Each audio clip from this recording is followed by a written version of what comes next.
Picture this, the meeting's going sideways. Someone's throwing blame around. Voices are getting louder. Everyone's getting defensive, ready to fight back. And then there's that one person who just sits there. Calm. Composed. Not fighting. Not panicking. Just breathing. And you're watching them like, how the hell are they so chill right now? What do they know that I don't? Here's the thing, they're not superhuman. They're not emotionless robots. And they definitely weren't born this way. What you're seeing is something way deeper than just staying calm. It's a skill. A mindset. A whole different operating system. And today, we're breaking down exactly how they do it. Because real talk, this might be the most powerful psychological skill you never learned. Welcome to Truth Inside Us. I'm here to decode the psychology behind behaviors that seem impossible until you understand them. And if you've ever wondered why some people have that unshakable inner peace while you're out here losing your mind over everything, buckle up. This is gonna shift how you see yourself and everyone around you. Before we dive in, let's clear up what calm is not. It's not pretending everything's fine when it's not. That's suppression, and that's toxic. It's not being emotionless. That's just disconnection. It's not avoiding conflict. That's fear. And it's definitely not letting people walk all over you. That's not peace, that's self-abandonment. Real calm. It's something completely different. It's what happens when emotion meets understanding. When you feel everything, the anger, the frustration, the fear, but you don't let it control you. It's not the absence of feeling. It's the presence of choice. And that changes everything. Alright, let's get into the psychology. There's this concept called response flexibility, and honestly, it's a game changer. Here's how most of us operate: something happens, we react. Instantly. Automatically. No thought, just emotion straight to action. Someone cuts you off in traffic, you flip out. Your partner says something that triggers you, you snap back. Your boss criticizes your work, you get defensive immediately. Stimulus reaction. Boom. No space in between. But calm people, they've got this gap. This pause. It's like they've installed a buffer between what happens and how they respond. Something happens, they feel it, they pause, they choose their response. And that pause, that's where all the power is.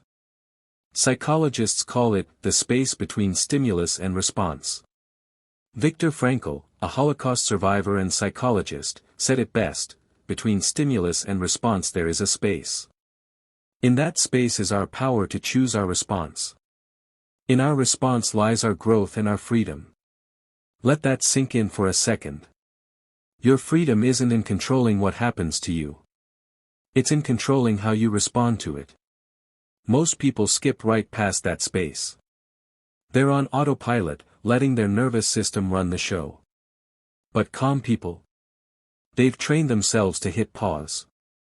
Even if it's just for 2 seconds. 2 seconds to ask, do I actually want to react this way? Or is there a better move here? And here's the wild part, that 2-second pause literally changes your brain chemistry. When you pause, you're activating your prefrontal cortex, the rational, decision-making part of your brain, instead of letting your amygdala, the fear and emotion center, run wild. You're basically saying to your brain, hold up. Let's think about this instead of just reacting. Let's talk about what's happening in your brain when someone pisses you off. Your amygdala, that's your brain's alarm system, it's freaking out. It perceives a threat. Could be physical danger, could be your ego getting bruised, doesn't matter. Your amygdala just knows, we need to react now. It floods your system with cortisol and adrenaline. Your heart rate spikes. Your thinking narrows. You go into fight or flight mode. And in that state, you're not thinking clearly. You're just reacting. This is what psychologists call amygdala hijack. Your emotional brain literally takes over, and your rational brain goes offline. Now, for most people, this happens constantly. Someone says something slightly offensive, and boom, hijacked. Traffic's bad, and boom, hijacked. Work stress piles up, and boom, hijacked.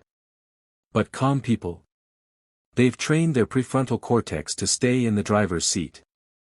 The amygdala still activates, they're not robots, they feel the anger, the frustration, all of it. But before that emotion turns into action, their prefrontal cortex steps in and goes, "Yo, hold up. Is this actually a threat? Do we really need to go off right now? Or can we handle this differently?" And here's the key, this isn't about suppressing the emotion. It's about not being controlled by it. You can feel angry without acting angry. You can feel hurt without lashing out. You can feel scared without panicking. Calm people have mastered this. They've created what neuroscientists call top-down regulation, where your thinking brain can regulate your emotional brain. And no cap, this is a skill anyone can develop. It's not a personality trait you're born with. It's a mental muscle you build through practice. Here's what people get wrong, they think calm people were just born that way. Like they came out of the womb meditating or something. Nah. That's not how this works. Every genuinely calm person you meet, they earn that calm. Through pain. Through loss. Through screwing up and learning the hard way that losing your cool doesn't actually solve anything. They're not calm because life's been easy. They're calm because life kicked their ass, and they learned that reacting to everything just makes it worse. Real talk, calm is a scar, not a superpower. It's what happens when you've been burned enough times by your own reactions that you finally go, you know what? There's gotta be a better way to do this. Maybe they lost relationships because they couldn't control their temper. Maybe they sabotaged opportunities because they were too reactive. Maybe they spent years anxious and stressed and finally hit a breaking point where they realized, this isn't sustainable. Calm people aren't the ones who never struggled. They're the ones who struggled so much they had no choice but to change. And that's actually good news. Because it means you don't need to be a certain personality type. You just need to be fed up enough with your own chaos to commit to something different. So what's the shift? What's the exact moment when someone goes from reactive to calm? It's when they stop fighting things they can't control. Let me say that again, calm people have accepted, deeply, fully accepted, that most of life is outside their control. And I don't mean they've given up. I mean they've gotten smart about where they put their energy. You can't control what other people say. You can't control traffic. You can't control your boss being in a bad mood. You can't control the economy, the weather, or how fast the line moves at Starbucks. But you can control how you respond to all of it. And once you really get this, like, viscerally understand that fighting reality is pointless, something shifts. You stop wasting energy on battles you can't win. This is what's called radical acceptance, in psychology. It's not about liking what's happening. It's about acknowledging what is, instead of arguing with it. Your flight's delayed. You can't undelay it by getting pissed. So why burn your energy being mad? That's the calm person's logic. Someone's being rude. You can't control their behavior. But you can control whether you let it ruin your day. That's the choice. And here's where it gets deep, calm people have realized that being right doesn't matter as much as being at peace. Think about that. How many arguments have you had where you were technically right, but the argument itself just made everything worse? You won the battle but lost your peace. Calm people decided, peace is more valuable than being right. That doesn't mean they're pushovers. It means they've done the math. Is proving my point worth the stress? Most of the time. No. So they let it go. Not because they're weak. Because they're wise. They've learned that holding on to anger is like drinking poison and expecting the other person to die. It just doesn't work like that. Here's another thing calm people figured out, they've got emotional fluency. Most of us. We suck at understanding our own emotions. We feel something uncomfortable and immediately try to make it stop. We distract ourselves, numb out, lash out, anything to avoid actually feeling it. But calm people, they've learned to sit with their emotions. Observe them. Understand them. Without letting them take over. They're like, oh, I'm feeling angry right now. Interesting. Where's that coming from? What's underneath this anger? Is it actually hurt? Fear? Frustration at feeling powerless? They get curious about their emotions instead of being controlled by them. This is what therapists call emotional granularity, the ability to identify and label emotions with precision. And research shows that people with high emotional granularity handle stress way better than people who just feel bad or upset without understanding why. Because when you can name what you're feeling, you've got power over it. But when it's just this vague cloud of "I feel like crap," you're lost in it. Calm people have learned the language of their own nervous system. They know their triggers. They know their patterns. They know that when they're hungry or tired, everything feels worse. So they don't make big decisions or have serious conversations when they're depleted. They've done the internal work to understand themselves. And that self-awareness is what allows them to stay composed when everything around them is chaos. And here's the final piece: calm people have learned to separate their internal state from external circumstances. Most of us are like thermometers, we just reflect whatever temperature the room is. Room's chaotic. We're chaotic. Everyone's stressed. We're stressed. Someone's mad at us. We're mad back. We're completely reactive to our environment. But calm people, they're more like thermostats. They set their own temperature, regardless of what's happening around them. The world can be falling apart, and they're like, yeah, that's happening out there. But in here, I'm good. This is what psychologists call internal locus of control, the belief that your emotional state is determined by you, not by external circumstances. Now, let's be clear, this doesn't mean they're unaffected by life. They feel loss, grief, stress, all of it. But they don't let external chaos determine their internal state.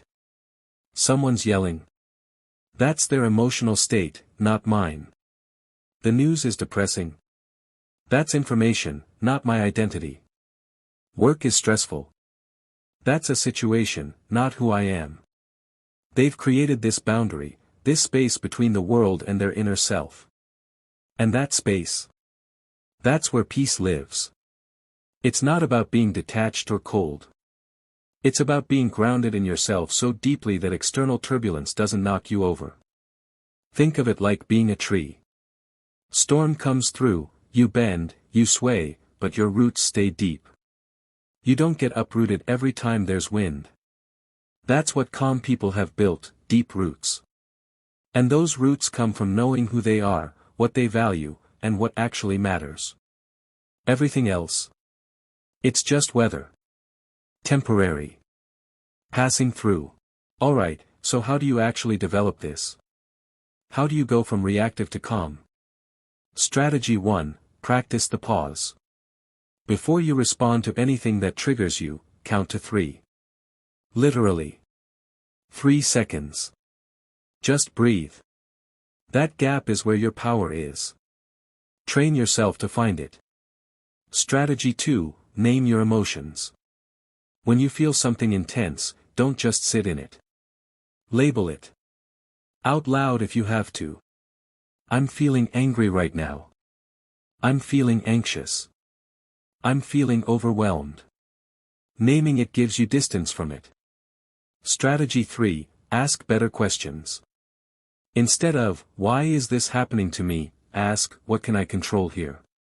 What's my best move? Shift from victim to strategist. Strategy 4, choose your battles. Not everything deserves your energy. Ask yourself, will this matter in a year? In a month? In a week?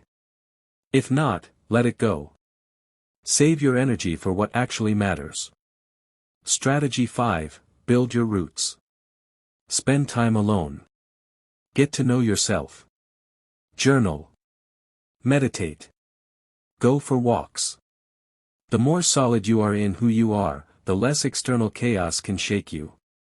Strategy 6, remember, peace over being right. Every time you feel the urge to argue, to prove your point, to clap back, pause and ask, is this worth my peace? Most of the time, it's not. And here's the truth, you won't master this overnight. You'll mess up. You'll lose your cool. You'll react when you meant to respond. That's part of it. But every time you catch yourself and choose differently, you're rewiring your brain. You're building that pause. You're becoming the kind of person who stays calm when everyone else is losing it. And low-key. That's one of the most powerful things you can do for yourself. Here's what nobody tells you about becoming calm, it's not just for you. When you stop reacting, you change the energy of every room you're in. Your calm becomes contagious. People feel safe around you. They trust you. They come to you when everything's falling apart because they know you won't add to the chaos. Quiet strength isn't weakness. It's the highest form of self-control. It's proof that you've done the work. That you've earned your peace. And in a world that's constantly trying to make you react, to make you lose your cool, to pull you into drama, staying calm is an act of rebellion. It's you saying, nah, I'm not playing that game anymore. I choose peace. So next time you see someone who stays calm when everyone else is freaking out, remember, they're not built different. They just chose different. They chose to stop fighting what they can't control. They chose peace over being right. They chose to build that pause between feeling and reacting. And you can make that same choice. Starting right now. You don't need to be perfect. You just need to start practicing.